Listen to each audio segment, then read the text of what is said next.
បាយម្ហូបនៅផ្ទះគឺជាបាយម្ហូបដែលមានឲ្យជារសឈ្ងុយឆ្ងាញ់គ្មានកន្លែងណាអាចប្រៀបប្រដូចបានទេពីព្រោះបាយម្ហូបនៅផ្ទះគឺជាបាយដែលរៀបចំចម្អិនឡើងដោយក្តីស្រឡាញ់បន្ថែមដោយបេះដូងមានការយកចិត្តទុកដាក់និងចំណាយកម្លាំងកាយកម្លាំងចិត្តសម្រាប់រៀបចំចម្អិនបើយើងនិយាយពីរឿងបាយម្ហូបនៅខាងក្រៅទោះមានឲ្យជារសឆ្ងាញ់ប៉ុណ្ណាក៏ដោយក៏ប៉ុន្តែគេចំណាយតែកម្លាំងចិត្តកម្លាំងកាយនៅក្នុងការរៀបចំទេអត់ដូចអ្នកដែលរៀបចំបាយផ្ទះសម្រាប់មនុស្សជាទីស្រឡាញ់ទេគឺយើងដាក់ទាំងកាយដាក់ទាំងបេះដូងទៀតពីព្រោះពួកយើងជាអ្នករៀបចំបាយផ្ទះមុននឹងយើងសម្រេចចិត្តថាថ្ងៃហ្នឹងយើងធ្វើម្ហូបអីយើងតែងតែរនឹកថាប្តីយើងចូលចិត្តម្ហូបអីកូនយើងចូលចិត្តម្ហូបអីយើងអត់ដែលបានគិតទេថាខ្លួនឯងចូលចិត្តអីអ្វីដែលសំខាន់យើងផ្ដោតទៅលើប្តីហើយនិងកូនថ្ងៃនេះបើឲ្យនិយាយពីរឿងរវល់ខ្ញុំគឺជាមនុស្សរវ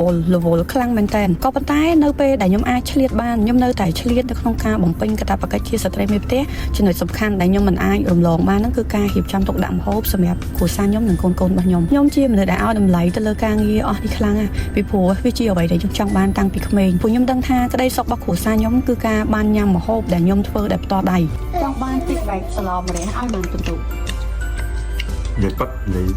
កុហកប៉ិត9កន្លះលើ10កន្លះទៀតទៅណាកន្លះទៀតញ៉ាំមិនទាន់ហើយថ្ងៃកន្លះលើ10បាច់ហូបទេអត់បានហូបបាក់កន្លះហ្នឹងបាច់ហូបទេខំធ្វើចង់មក4 5ម៉ោង9កន្លះលើ10អូក៏ដល់ស្អែកម្ហូបស្រាប់ហីទៀតហ្មង